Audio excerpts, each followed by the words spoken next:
Ya está en la calle la edición de expansión de las 500 empresas más importantes de este país. Vamos a hablar al rato con Puri Lucena, la editora la que ha estado a cargo de esta edición, para comentar cuáles son esas empresas, cómo ha cambiado el listado en los últimos 35 años que lo llevamos haciendo y por qué no cambia tanto, por qué no hay nuevas empresas en México. Y antes de eso vamos a hablar de un tema que también es importantísimo para nuestras empresas, que es el tema de propiedad intelectual. Cómo cambia con el nuevo acuerdo comercial con Estados Unidos y Canadá, con el TEMEC, y cuáles son los grandes retos de México para estar mejor. Aquí lo esperamos. Hay algo que tienen en común las pantallas por las que nos está mirando, ya sea de celular, de computadora o una televisión normal y corriente, con la música con la que empezó este programa, con las marcas que ve aquí alrededor, ADN 40, Expansión, todo eso que tienen en común se llama propiedad intelectual. Y vamos a hablar del tema porque es uno de los más importantes en la negociación del Tratado de Libre Comercio con Canadá y Estados Unidos, el famoso TEMEC, y tendremos con nosotros para ello a Jorge Torres, presidente de la American Chamber of Commerce de México, y a Najani Canal Reyes, directora de gestión de expedientes de Clark Modet, un despacho de abogados especialista en estos temas. Jorge, cuéntanos un poco por qué fue tan importante este tema en la negociación del TEMEC. Muchas gracias, Alberto. Gracias a ti, a ADN 40 y Expansión. Muy importante, quisiera poner un poco en contexto para contestar precisamente la pregunta. México es conocido mundialmente por su mano de obra calificada y su vocación exportadora, y ese, digamos, es un punto esencial en términos de nuestra participación en el mercado mundial. Sin embargo, el elemento de la propiedad intelectual, la creación de la mente, es el punto de partida para la innovación y en sí es uno de los factores más importantes de la competitividad en el cual tenemos que dar un gran impulso. Y ahora con la entrada en vigor del TEMEC es realmente un momento muy importante para poder robustecer la participación del país y también el elemento de la protección de propiedad intelectual, que sea un elemento que detone el crecimiento económico. Para American Chamber es algo muy importante. Hoy en día te comparto que tenemos 21 comités muy activos, pero uno de los más importantes, de los más activos, es precisamente el Comité de Propiedad Intelectual, en donde nosotros dejamos muy claro que American Chamber es un gran aliado del gobierno federal en términos de el fomento de la formalidad, del Estado de Derecho. Estamos combatiendo activamente la piratería, estamos definiendo estrategias muy claras para la protección de los derechos de autor y analizando aspectos muy importantes en el marco legal. Te doy 3 ejemplos muy rápidos y llego al punto. Estamos en coordinación con las autoridades en procesos de destrucción de piratería. En nada menos, en el último evento destruimos 5 millones de productos que eran infractibles desde el punto de vista aduanal. También hemos capacitado a cerca de 2,000 oficiales de aduana en los últimos 10 años en procesos de identificación de este tipo de productos que realmente no cumplen con las normas y que no son originarios, ¿no? Que no están protegidos. Y también hemos acompañado a las autoridades. Es muy importante la inclusión en una fase moderna, actualizada, de temas de propiedad intelectual en el TEMEC, porque sabemos que la propiedad intelectual ha implicado una actualización que va mucho más allá de un acuerdo comercial y es algo que realmente tiene una gran trascendencia, sobre todo tomando en cuenta que estos aspectos no habían sido tomados en cuenta en los últimos 25 años como parte del Telecán y ahora sí son tomados en cuenta. Y además con el ritmo de innovación, o sea, la emisión de la Ley Federal de la Protección Intelectual, el paquete de reformas a la Ley de Derechos de Autor y las modificaciones al Código Penal que van en favor de robustecer, solidificar estos elementos que evidentemente son muy importantes. Sí, no, además el ritmo de innovación de los últimos 25 años, hace 25 años no existía el smartphone, no existía el teléfono inteligente. O sea, es ridículo, ¿no? El que no se hubiera modificado esto. Najani, ¿cuáles son los aspectos que cambian, que son más relevantes, que tú crees para la empresa mexicana en general? Definitivamente, coincido con lo que se ha mencionado y me encantó este ejemplo que acabas de mencionar de que hace 25 años no teníamos estas tecnologías como los smartphones y justo gracias a todo este cambio que se refleja en la nueva ley, además estamos incluyendo en cuestión de patentes y de diseños industriales precisamente estos esquemas para la protección de las nuevas tecnologías. Ya era necesario derivado de que el avance tecnológico todos sabemos que va a pasos agigantados y en materia de diseños también hay un beneficio muy contundente para los nacionales, para los mexicanos. ¿Cuáles son esos beneficios? ¿Cuáles son esos beneficios? Este tratado ha permitido la adhesión de México al arreglo de La Haya, lo cual se traduce en que cualquier nacional va a poder presentar su solicitud para proteger ese diseño en México y en hasta 91 países del mundo que obviamente contemplan a los principales socios comerciales de México, obviamente incluyendo Estados Unidos y Canadá.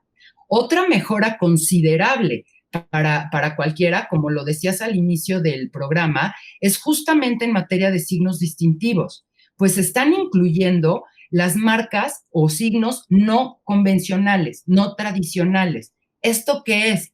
Justo aquellas marcas que van más allá de las palabras o las imágenes que son las que hemos reconocido en los últimos años, y ya es posible la protección de marcas sonoras, olfativas, holográficas, gustativas, y una figura que realmente considero que es de trascendencia para los emprendedores, que es la imagen comercial. Si ustedes hacen un desarrollo en donde el usuario, los consumidores, identifiquen, incluso por la decoración de tu establecimiento, puedes accesar a este tipo de protección que es mucho más amplia y que te garantiza pues permanecer en la preferencia de los consumidores, evitando que tu competencia lo pueda replicar. Otro aspecto muy importante que deriva del TEMEC es la simplificación de los trámites.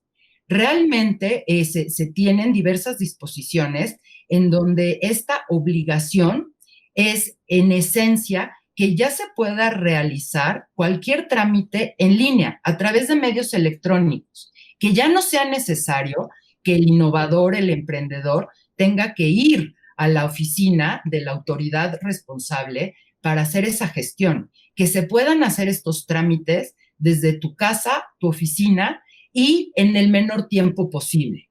Eso también es muy importante. Otra cuestión adicional es que se trataron de homologar hasta la medida posible justo los trámites que se tienen para la protección de estas figuras de la propiedad intelectual, tanto en Canadá, en Estados Unidos y en México. De manera que esta persona interesada en gestionar esa protección haga un trámite muy semejante o equivalente en los 3 países para lograr esos derechos exclusivos.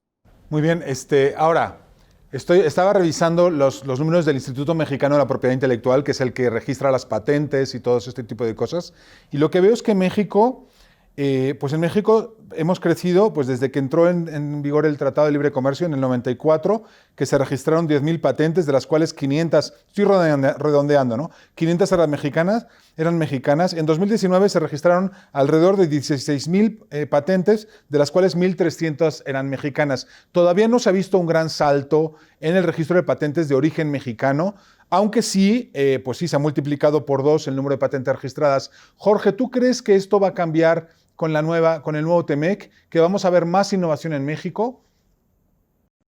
Definitivamente, Alberto, me parece que estamos inmersos hoy en lo que es la era digital, y la era digital es realmente la condición para poder hoy hacer muchos negocios. Y si bien es cierto que ha habido iniciativas importantes, no solamente desde el punto de vista regulatorio, sino de innovación, el hecho de documentar, poner en blanco y negro a nivel de un tratado entre los 3 países cuáles son las nuevas reglas del juego adaptadas a una nueva realidad, detonará de una manera muy importante el registro, la formalidad, y también incentivará a la innovación de parte de las empresas. Y esto me parece que es algo destacable, ¿no? Sobre todo porque es importante mencionar que a la velocidad a la cual nosotros vamos en términos de documentar estas regulaciones, desafortunadamente de manera simultánea también va a una velocidad vertiginosa en términos de prácticas ilícitas que se van dando también, ¿no? Entonces, el regularlas y, por ejemplo, resaltar, Alberto, un elemento innovador en el tema que es el notice and take down, ¿no? De manera oportuna para aquellos sitios de Internet que pongan a disposición contenido ilegal protegido, ¿no? Que tenga derecho de autor, es uno de los ejemplos, desde mi punto de vista, más contundentes de la eficacia que va a tener esta nueva regulación para actuar en tiempo y forma y promover y proteger realmente los derechos de autor de quienes están haciendo las cosas legalmente. Ahora, por ejemplo, que la música está en 1,000 plataformas de forma gratuita, o sea, como que ya lo que había antes, donde que había mucho robo, ahora ya hay menos incentivos a robar. ¿Qué es la piratería, en qué sectores está enfocada ahora mismo? ¿Cuál es el problema que estamos viendo? ¿En qué industria se está viendo mucha piratería? Sí, lo que hemos visto es que básicamente en términos de música, de películas, de series, que es la manera más fácil, más cómoda de hacerlo, en donde estamos evidenciando estas prácticas ilegales. Sin embargo... Todavía, o sea, a pesar de los servicios de streaming y todo, ¿no? O sea, a pesar de Netflix y todo eso, sigue habiendo esa práctica. Okay. Sigue habiendo esa fuga, pero finalmente vamos cerrando. Si bien es cierto, estas regulaciones no son perfectas, es un gran avance que va cerrando las puertas para que estos elementos se inhiban, dejen de incentivarse y de alguna manera provoquemos que la formalidad sea la que regule estas actividades y de alguna manera podemos proteger a quienes son los autores de este tipo de contenidos y mecanismos de transmisión de información. Muy bien.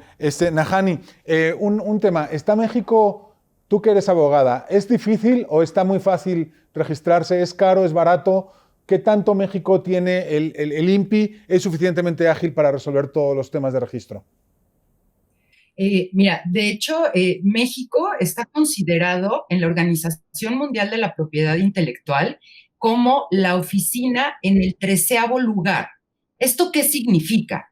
Que por el número de marcas y patentes que otorga en el contexto de 189 países. Esto significa que realmente el volumen que maneja el INPI es considerable y en cuanto al tiempo y al costo de los trámites, te soy franca, son muy accesibles. Incluso hay descuentos en las tarifas si es una persona física la que está interesada en hacer la gestión, ya sea de una marca, de una patente, de un diseño. También hay descuentos que aplican a las micro y pequeñas empresas y a las instituciones de educación. También se les brinda el 50% de descuento. De manera que si tú comparas, a grosso modo, el costo de un trámite ante el INPI con el de, por ejemplo, la oficina estadounidense encargada de la protección a la propiedad industrial, prácticamente es una tercera o una cuarta parte. Realmente en México es muy accesible el costo que se tiene. Y ahora accedes, y además accedes a toda esta red, ¿no? Y ahora accedes a esta red de 91 países de protección, con lo cual incluso vamos a ver muchos registros en México, ¿no? Exactamente, esa es la intención, justo al momento en que a través de este tratado tan importante como es el TEMEC, se tienen estos mecanismos para ayudar precisamente a que los mexicanos hagan uso, no solamente del sistema de propiedad intelectual en México, sino en todos los países donde vayan a tener comercialización de sus productos, porque la realidad es de que los derechos de protección a la propiedad intelectual son territoriales. Si yo protejo, por ejemplo, yo soy una emprendedora y únicamente registro mi marca en México y se convierte en un producto muy exitoso, una persona en Estados Unidos va a poder comercializar un producto usando mi marca si yo no me hice cargo de esa gestión para obtener el registro también en Estados Unidos. De ahí que estos mecanismos que simplifican la protección a nivel internacional son muy útiles y necesarios en estos tiempos. Muy bien. Oye, Jorge, para cerrar, ¿tú qué esperas que surja a partir de esta medida, de estos cambios? ¿Qué esperas? Esperamos finalmente que se impulse la formalidad y el cerrar esos canales de fuga que de alguna manera no son convenientes, porque consideramos que es un factor para la competitividad. El hecho de proteger los derechos de propiedad intelectual, los derechos de autor, es un elemento que protege la competitividad del país, sobre todo porque hemos hecho, por ejemplo, en American Chamber un estudio, el 5º estudio que tiene que ver con cuestiones de piratería, y evidenciamos que más del 50% de los mexicanos acepta haber incurrido en acceso a información protegida. Entonces, es una gran proporción. Esto ha generado que México, por ejemplo, incurre en pérdidas de 43,000 millones de pesos por estos temas. Entonces, es un elemento de competitividad para México como país, como mercado en la economía.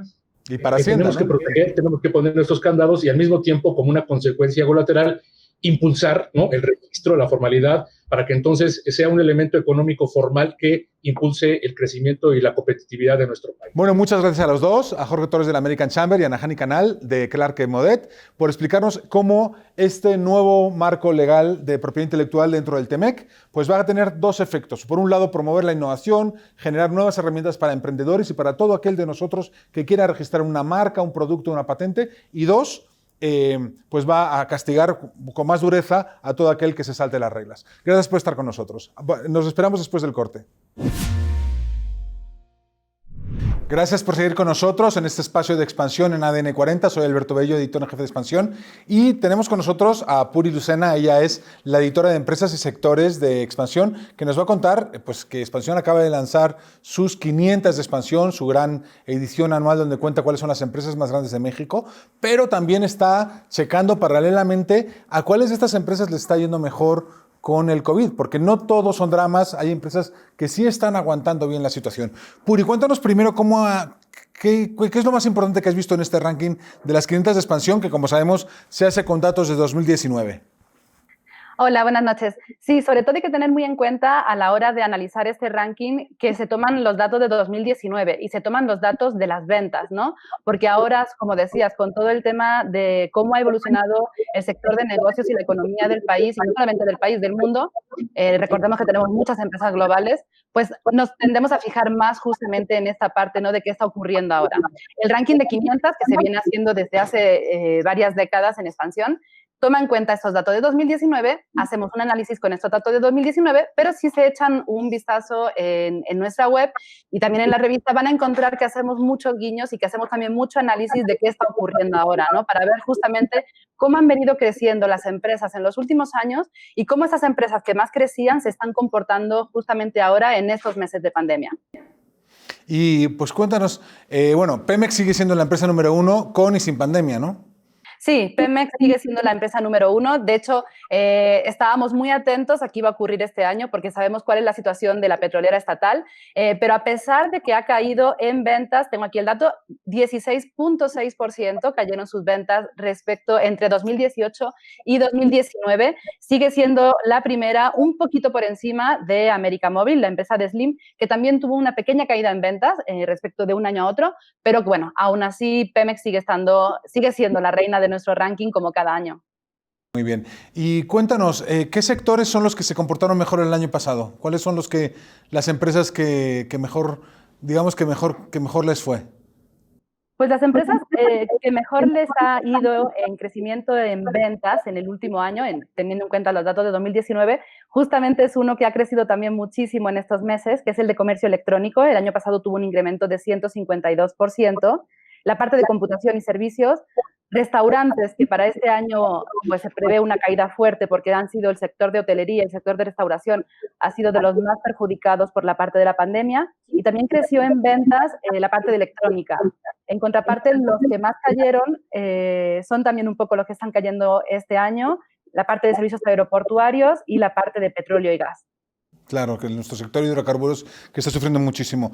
Y eso fue, digamos que eso, quien quiera, pues tiene ahí la revista de las 500 para revisar esto. Pero ahora cuéntanos, ¿qué ha pasado este año? ¿Hay gente a la que le va bien o todo es un desastre? Hay empresas a las que les va bien este año. Estábamos viendo incluso cuáles son las que están creciendo en bolsa. No son muchas. La verdad es que el área de inteligencia de expansión hizo un análisis desde que inició la pandemia para ver de las 145 empresas que cotizan en bolsa, cuáles son las que estaban creciendo. Apenas 30 de estas 145 empresas crecieron. Muy pocas lo hicieron por encima de del doble dígito, por encima del 10%. Y entre las que crecieron se encuentran empresas como GNP en la parte de seguros, un poco comentábamos antes, ¿no? Pues no, en la parte de seguros de automotriz pues le está yendo bien porque con la parte de movilidad pues no está habiendo siniestros, aunque bueno, se está compensando con esta parte de servicios médicos.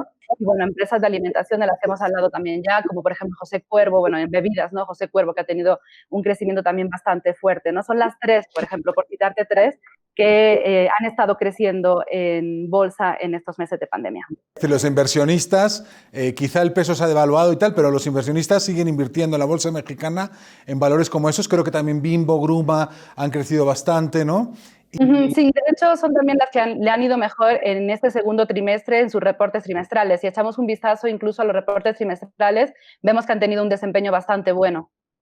Y esto es importante porque lo que quiere decir es que hay empresas que sí, pues no están despidiendo gente, que están manteniendo el empleo y que están creando oportunidades y que incluso podemos ver inversiones de estas a largo plazo, ¿no? Sí, es cierto que con toda esta parte de la pandemia se ha parado mucho y vamos a tener que el año que viene con el ranking de las 500 de 2021, que toma en cuenta los años de 2020, seguramente vamos a ver cosas muy interesantes. Por ejemplo, también hacía un análisis nuestro área de inteligencia que también me parece que es bastante importante destacar, es que las empresas más grandes del país, las empresas más grandes que están en las 500, obviamente cada vez crecen menos. En los últimos 4 años, de 2016 a 2019, si en 2016 fueron 326 de estas 500 las que crecieron por encima del 10%, en el ranking de 2019 solamente fueron 144 las que superaron esta meta, ¿no? O este hito.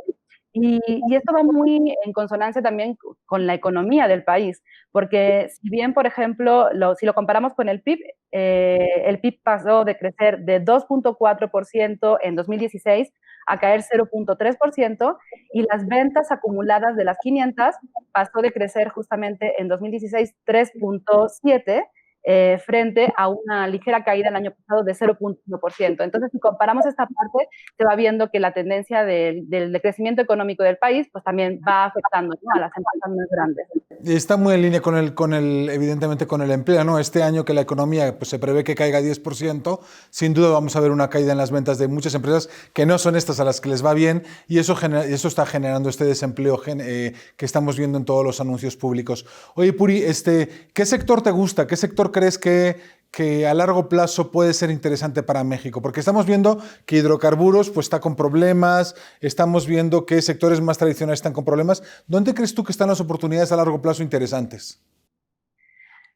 Para la parte de inversión en bolsa, una parte que está creciendo muchísimo actualmente es la parte de las mineras. Ya lo hemos hablado por la parte de cómo está creciendo el valor de los metales y también toda la parte del dólar.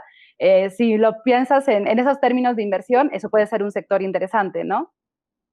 Si me preguntas a mí personalmente qué sectores me gustan mucho los sectores verdes, que ahora no están pasando realmente pues, por un buen momento, ¿no?, con los cambios que está habiendo. Los temas de energías renovables y temas así, ¿no? Bueno, pero pues supongo que México tiene que cumplir sus compromisos en algún momento y eso va a pasar, ¿no? Puri, las 500, pues bueno, creo que se hacen desde el año 1976, ¿no? Que empezaron con 300 empresas. Hay un tema que es muy clave, ¿no? En Estados Unidos, en los listados de las 500 de Fortune y eso, hay mucho movimiento y hay empresas nuevas, aparece Facebook, Google, que tienen menos de 15 años, pero en México no pasa tanto esto, ¿no? Hay pocas empresas nuevas. Sí, así es. En México, las que suelen ocupar, sobre todo los 100 primeros puestos del ranking, suele haber pocos cambios. También hay que tener en cuenta que el ranking de expansión se hace con información. Nosotros hacemos un lanzamiento, una invitación, digamos, o solicitamos información a más de 2.500 empresas para que nos compartan justamente estos datos de ventas, porque no todas cotizan en bolsa. Sabemos que el mercado bursátil de México es pequeño. Hacemos esta solicitud o esta invitación a las empresas y con algunas que sabemos que deben estar se estiman, ¿no? Pero no están todas las empresas que, por ejemplo, si alguien ve el listado se va a preguntar por qué no está Apple, por ejemplo, por qué no está Boeing, por qué no. Hay muchas empresas grandes que no están. Justamente es por esta razón. En algunos casos no contamos, esta información no es pública o a la hora de estimarla es complicado. Y ahí es donde se pueden encontrar estas, digamos, ausentes en el ranking, ¿no? Pero más allá de eso, tienes toda la razón que sí es verdad que las empresas principales siguen siendo las de siempre. Hay muy poquitos cambios en el ranking, en las primeras posiciones. De hecho, sí, solamente basta echar un vistazo rápido. Los 10 primeros han tenido solamente un cambio de un año para otro, con lo cual, y en las posiciones un poquito más abajo, los primeros 5 no cambian, porque, bueno, las empresas grandes del país ya sabemos cuáles son. Sí, ¿no? Y no se mueve, ¿no? ¿Cómo ves tú? ¿Crees que México tiene un buen ambiente para generación de emprendedores que muevan este listado? Yo sé que tú has estado mucho tiempo cubriendo ese sector de emprendedores, de startups, de nuevas tecnologías. ¿Crees tú que en México vamos a ver movimiento en las 500 en algún momento? ¿Crees que ese ecosistema se ha desarrollado lo suficiente? Evidentemente la pandemia ha paralizado todo eso, pero ¿estás viendo ahí algún movimiento? ¿Crees que vamos a ver grandes empresas, que va a haber un Facebook mexicano, un Google, o bueno, algo más modesto, pero que crezca? En el corto plazo lo veo muy complicado. Si vemos incluso cuáles son los datos, las cifras de ventas, veo complicado que entre en un listado como 500, ¿no? Si vemos las últimas cifras de ventas de las empresas, es muy complicado que lleguen a ese sector. Tú lo decías bien, la pandemia ha complicado un poco esto, pero no solamente la pandemia, venimos con varios años ya de cambios en el sector, en el ecosistema emprendedor, y no estamos viendo tampoco todavía por mucho que se habla, ¿no?, del próximo unicornio, la gran empresa mexicana, todavía no estamos tan cercanos ahí. ¿Qué haría la diferencia? ¿Qué crees tú que le falta a México para que tengamos eso? México tiene un sistema emprendedor que es potente. De hecho, si lo comparamos con América Latina, muchos emprendedores de Colombia, por ejemplo, si lo pensamos, ¿no? Pensamos en las grandes empresas de esa nación, quieren venir a México, vienen a México y ven México como un mercado para desarrollar de ahí toda la parte de América Latina. Tiene un ecosistema que es más dinámico a nivel Latinoamérica, pero aún así nos falta toda esta parte de desarrollo de inversión. Muy bien, muchísimas gracias, Puri. Pues, ¿por qué nos importan las empresas? Nos importan porque las empresas son las que crean riqueza, son las que crean empleos. Y pues sí, es muy importante que haya un gobierno que regule y que dirija, pero la verdad es que el emprendedor que genera una riqueza es el que buscamos en Expansión, el que las historias que queremos contar. Lean la edición de las 500, está disponible ahí en todos los puntos de venta. Síganos en internet viendo cómo esas empresas crecen y evolucionan, y esperemos, y yo confío junto con Puri en que en unos años pues, empecemos a ver nuevas compañías, no porque las que tenemos hoy se hagan más pequeñas, sino porque las otras realmente tienen un crecimiento tan acelerado y tan enorme, pues que la superan. Ojalá veamos eso pronto. Gracias por acompañarnos en este espacio de Expansión en ADN 40. Soy Alberto Bello, director editorial del Grupo Expansión. Nos vemos aquí todos los domingos a las 7 de la noche. Aquí los espero.